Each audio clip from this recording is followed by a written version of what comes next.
രാഹുൽ ദാസിന് എന്തും പറയാം, അത് കുഞ്ഞ് അവനെന്തും പറയാം. രേണു സുധിക്ക് ഒന്നും പറയാൻ പറ്റത്തില്ല. രേണു സുധിയുടെ വീട്ടുകാര് രേണു സുധി നിരിഷ്ട ജീവികൾ, വൃത്തികെട്ട ആൾക്കാര്, അങ്ങനെയാ. രേണു സുധിക്ക് ഒന്നും മിണ്ടാൻ പറ്റത്തില്ല. അന്നേരം പാവം കുഞ്ഞ്. ഇതിന്റെ ഇടയിൽ വരുന്ന കമന്റ്സ് കണ്ടോണം. ഇപ്പോഴേ ഞാൻ പറയാം എന്തൊക്കെയാ വരുന്നേന്ന്. അതായത് കുറച്ച് ദിവസമായിട്ട് ശരിക്കും പറഞ്ഞു കഴിഞ്ഞാൽ ചെവിക്കൊരു സ്വൈര്യമുണ്ടായിരുന്നു.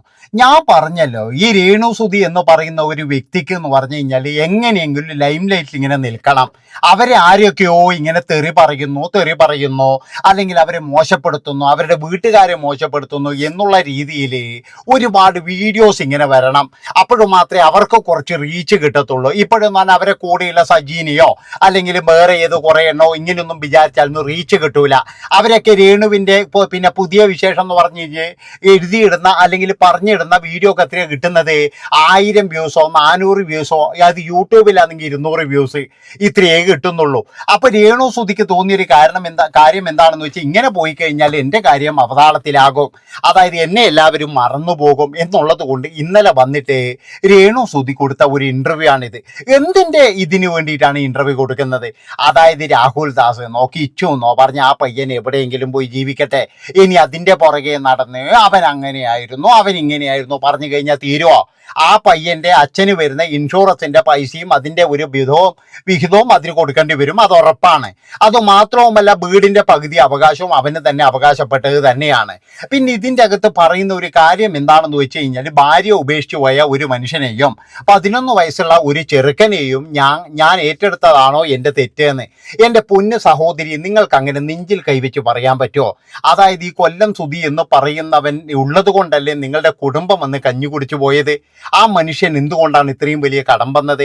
ആ മനുഷ്യൻ തന്നെ പലപ്പോഴും പറഞ്ഞിട്ടുണ്ടല്ലോ, എൻ്റെ ഭാര്യ വീട്ടുകാരെ നോക്കുന്നത് ഞാനാണ്, അതുപോലെ തന്നെ ഭാര്യയുടെ അച്ഛന് സുഖമില്ലാന്നപ്പോൾ നോക്കുന്നത് ഞാനാണ്. നിങ്ങൾ ഈ പറയുന്ന എഞ്ചിനീയറോ അല്ലെങ്കിൽ മറ്റുള്ളവരോ നിങ്ങളുടെ ജ്യേഷ്ഠനോ ഇവരൊന്നും പൈസ കൊടുക്കലില്ല എന്നുള്ളത് തന്നെയല്ലേ അദ്ദേഹം വന്ന് പല ഇൻ്റർവ്യൂവിലും വന്ന് പറഞ്ഞത്? അദ്ദേഹം പല സ്ഥലങ്ങളിലും വന്ന് കടം വാങ്ങിച്ചിട്ടില്ലേ? പിന്നെ എന്തിനാണ് ഇങ്ങനെ വന്നിട്ട് അയാളെ വീണ്ടും വീണ്ടും ഇങ്ങനെ കുറ്റം പറയുന്നത്? ആ മനുഷ്യന് കിട്ടിയ വീട്ടിൽ നിന്നും അയാൾക്ക് കിട്ടിയ ഫലകങ്ങൾ മുഴുവൻ എന്ന് പറഞ്ഞാൽ ചാക്ക് കെട്ടിവെച്ചതല്ലേ നിങ്ങൾ? ഇപ്പോഴൊരു ഫോട്ടോയുടെ മുന്നിൽ വന്നിട്ട് എന്തൊരു പ്രഹസനമാണ് സഹോദരി. അതാണ് എനിക്ക് ചോദിക്കാനുള്ളത്. എന്തിനു വേണ്ടിയിട്ടാണ്, ആർക്ക് വേണ്ടിയിട്ടാണ് ഈ ഒരു ഇൻ്റർവ്യൂ നിങ്ങൾ ഇന്നലെ കൊടുത്തത്? ആരെ ബോധിപ്പിക്കാനാണ് കൊടുത്തത്? അതാണ് എനിക്ക് ചോദിക്കാനുള്ളത്. അതായത് നിങ്ങൾ മാത്രമല്ല ഇവിടെ ഒരുപാട് രോഗികളുണ്ട്, ഒരുപാട് പേര് മരുന്നിനും അതിനൊക്കെ ബുദ്ധിമുട്ടുന്നുണ്ട്. നിങ്ങൾക്ക് ആ ബുദ്ധിമുട്ടുണ്ട് എന്ന് എനിക്ക് തോന്നുന്നില്ല. കാരണം എന്താ വെച്ചാൽ, നിങ്ങളെ സഹായിക്കാൻ വേണ്ടിയിട്ട് 100 കണക്കിന് ആൾക്കാരുണ്ട്, 100 കണക്കിന് ഇൻഫ്ലുവൻസർമാരുണ്ട്. എന്തിനധികം പറഞ്ഞ് നിങ്ങൾക്ക് AC വരെ വെച്ച് തരാനുള്ള ആൾക്കാർ നിങ്ങളുടെ കയ്യിലുണ്ട്. നിങ്ങൾക്കറിയോ, പാവപ്പെട്ട രോഗികൾ ഒരു നേരത്തെ മരുന്നിന് വേണ്ടിയിട്ട് തെണ്ടുന്ന കാഴ്ച വരെ നിങ്ങൾ കണ്ടിട്ടുണ്ടോ? അത് നിങ്ങൾ പോയി നോക്കുക. ആ ഒരു അവസ്ഥയിൽ നിങ്ങൾ വലിയൊരു രാജ്ഞി തന്നെയാണ്. നിങ്ങൾ പിന്നെ ആരെയാണ് വെല്ലുവിളിക്കുന്നത്? അതാണ് എനിക്ക് ചോദിക്കാനുള്ളത്. ഇത് നിങ്ങളുടെ ഫെയിം അങ്ങ് പോകും, അല്ലെങ്കിൽ ഈ അസുഖം മാറി വന്നു കഴിഞ്ഞാൽ രേണു സുധി ആർക്കും വേണ്ടി വരില്ല എന്നുള്ളത് കൊണ്ട് ആ ചെറുക്കൻ എവിടെയോ പോയി എങ്ങനെയോ ജീവിക്കുമ്പോൾ അതിൻ്റെ പുറകെ നടന്നിട്ട് ആ ചെറുക്കൻ പറഞ്ഞതിൽ എന്താണ് തെറ്റ്? ആ ചെറുക്കൻ പറഞ്ഞ കാര്യം എന്താ? എൻ്റെ അമ്മ ഇതുപോലെ ഈ പൈസ ഈ കോപ്രായം കാണിക്കുന്നത് എനിക്ക് ഇഷ്ടമല്ല എന്ന് ആ ചെറുക്കൻ തുറന്നു പറഞ്ഞാണോ തെറ്റ്? അതൊക്കെ എന്ന് പറഞ്ഞു കഴിഞ്ഞാൽ നിങ്ങൾ പറയുന്ന പോലെ നിങ്ങളുടെ വീട്ടുകാർ നിയന്ത്രിക്കാനില്ല. നിങ്ങളുടെ വീട്ടുകാർ ഒരാൾക്ക് പോലും മോളെ ഇങ്ങനെ പൈസ വേണ്ട. അതായത് നമ്മൾക്കൊക്കെ മാന്യത എന്ന് പറയുന്ന ഒരു സാധനമുണ്ട്. മാന്യതയും നമ്മുടെ കുടുംബത്തെയും വിചാരിച്ചാണ് പല ആൾക്കാരും പല തെറ്റിൽ നിന്നും മാറി നിൽക്കുന്നത്. അതായത് ഇപ്പോൾ റോഡിലൂടെ പോകുന്ന ഒരു സ്ത്രീയെ കണ്ടു കഴിഞ്ഞാൽ എന്തെങ്കിലും തോന്നിക്കഴിഞ്ഞാലും ചില ആൾക്കാർ മിണ്ടാതിരിക്കുന്നത് എന്തുകൊണ്ടാണ് എനിക്കറിയാം.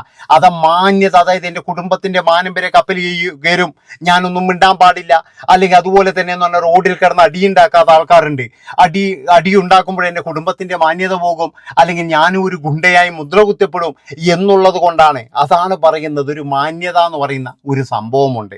അതുകൊണ്ട് തന്നെ ഈ രേണു സുധിയോട് എനിക്ക് പറയാനുള്ളത്, എൻ്റെ പൊന്നു സഹോദരി, ആരെങ്കിലും വന്ന് എന്തെങ്കിലും പറയാൻ വേണ്ടി പറയുമ്പോൾ ഇങ്ങനെ കോപ്രായം പറയാതെ ആൾക്കാർ ഇത് വെറുത്തുകൊണ്ടിരിക്കുകയാണ്. അതായത് ആൾക്കാർ നിങ്ങളുടെ അതിൻ്റെ അടിയിൽ വന്ന കമൻറ്റുകൾ നിങ്ങൾ നോക്ക്.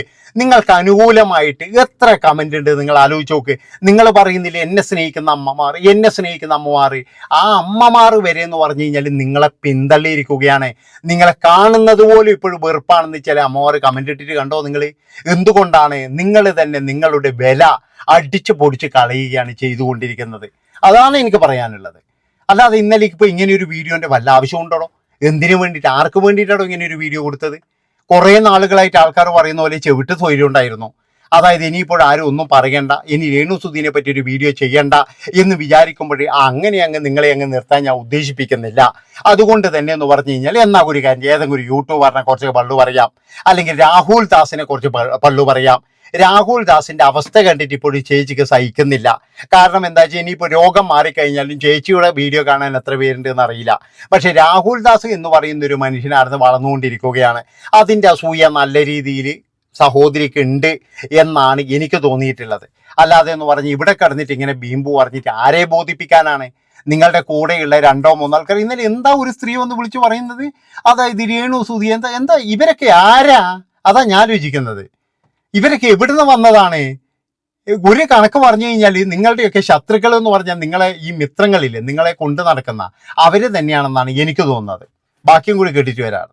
അവൾ അവനെ ഇട്ടുകൊടുത്തതല്ല, പല കാര്യങ്ങളും ഞാൻ മൗനം പാലിച്ചിരുന്നു. ഇനി അങ്ങനെ മൗനം പാലിക്കുന്നില്ല.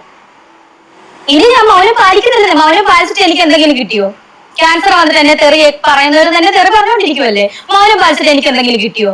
ചിത്ര, എനിക്കൊന്നും കിട്ടിയിട്ടില്ല. ആരും ഒന്നും കൊണ്ട് തരുന്നില്ല. എത്രയോ പേര് എനിക്ക് കൊണ്ട് തരും. ഞാനതൊക്കെ പിന്നീട് സംസാരിക്കും.